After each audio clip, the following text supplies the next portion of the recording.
Good morning, everyone, and welcome back to List Building Tips. And today we're talking all about having an engaged list and making that list, it's making it very personal. It's a community. You're building a community of people with your list. And this whole week, Nancy and I are talking about promoting your list and promoting your offers, and building the community is all part of that. So I'm Natasha Mitchell. I'm a business coach and I'm creator of the Simple Business Method. I'm Nancy Fields. I'm a graphic designer and I build websites in WordPress.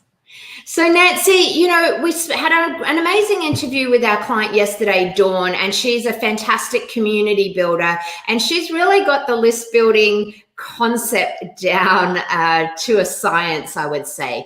She doesn't have a massive list. She's got about 950 people on her list, but that list is really, really engaged, and she knows how to create a community with them. So why do you think building that community is so important, and how can we build more community with people on our list?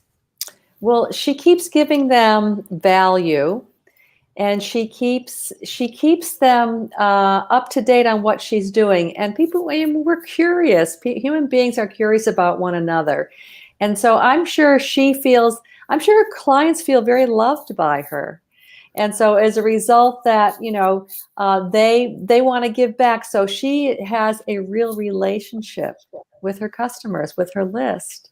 Yeah, exactly. And she does, Dawn's business is very hyper local, and doesn't matter whether you're hyper local or a global business. I think you can apply those same concepts.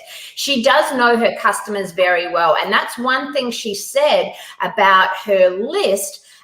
Is that she's looking at people who are joining her list. She's looking at things they're responding to, the comments she's getting even on social media, the questions she's asking in her email, what products people are buying as a result of offers that she's making through her email list. So she's really monitoring, without getting too geeky, she's monitoring the analytics, but she's monitoring it from a very personal perspective. And so she's looking at her list and saying, if I've got a lot of people on my list that are women, in their 30s to 40s maybe, and have young children, I'm going to offer more products in the kid-friendly menu, for example. So really, she does know her community very well, and she keeps offering and adding value to that community based on what she knows on a list. And you said something interesting in that she is hyper local, and I am wondering if we all think of our businesses as hyper local. I mean, how do we want to show up? So when you think about it, in fact, my dad had a business in town, a small grocery store.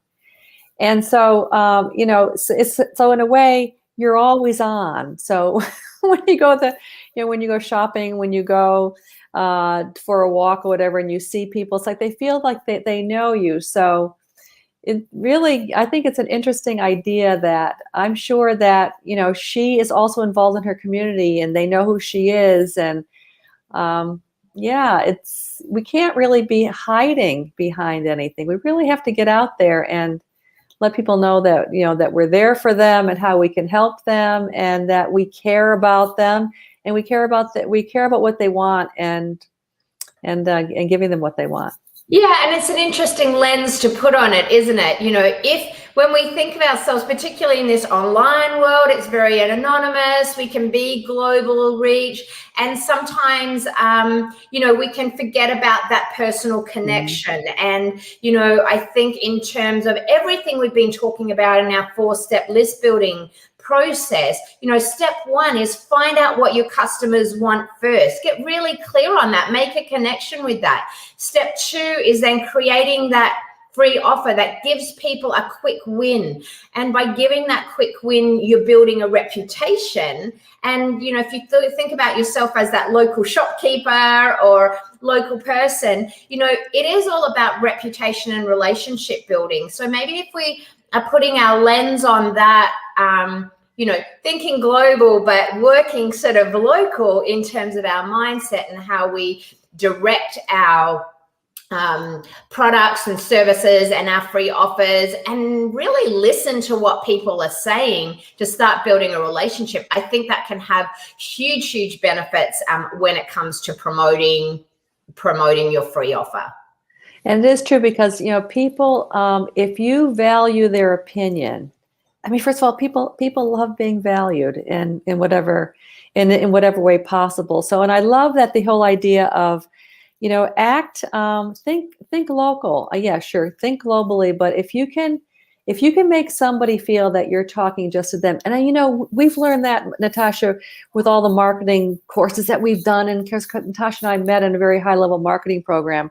They always say, if you can speak to one person, you'll speak to many. Yes. So, I mean, even your free offer should be speaking to one person, and it should be answering the one question that they have. And that's where you're going to get your success, I believe. Yeah. And, we're talking about all of this in the concept of building a list and making sales and making engagement. And again, we talk about one of the methods to do this is to, make these valuable free offers. It adds value, but this is also like the first step in the sales journey and the relationship building. I see a few people live. Thanks for joining us today. We're talking all about promoting your free offer. But this first step in the sales journey is as much about giving value as it is with people making a connection. And I think one of the things we've found as well, Nancy, is sometimes the thing that you think you're going to be selling people doesn't end up being that, like our free offer now, we have a free lead magnet. We're showing up regularly with great tips and tricks. People are getting to know us. People are getting to build a rapport with us. And they're actually reaching out to us and asking about other services that we can certainly provide, but it wasn't even the thing that we're promoting in the first place. So there's a lot of knock-on effect. And I think when we start thinking about all of this promotion, as we've said it before, building trust and building relationships, that's everything that it's all about.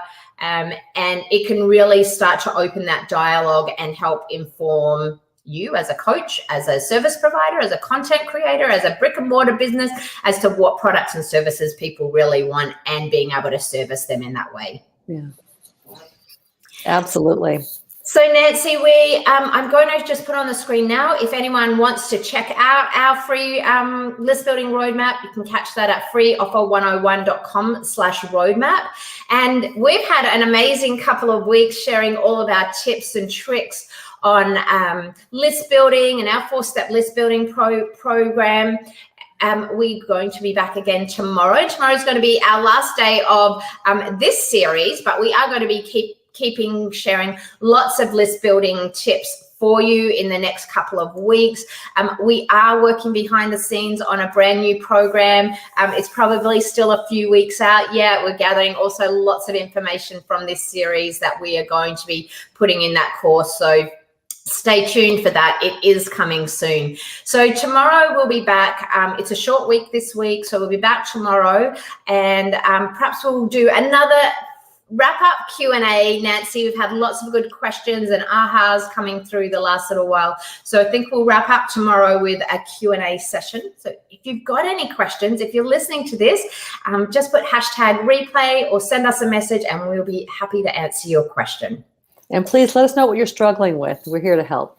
Yeah, exactly. So hope that was helpful for you today. Remember, build that relationship, build trust, think local, act global, as they like to say, and really think of people on the other side of that free offer and that list as real people and start to build a personal connection with them.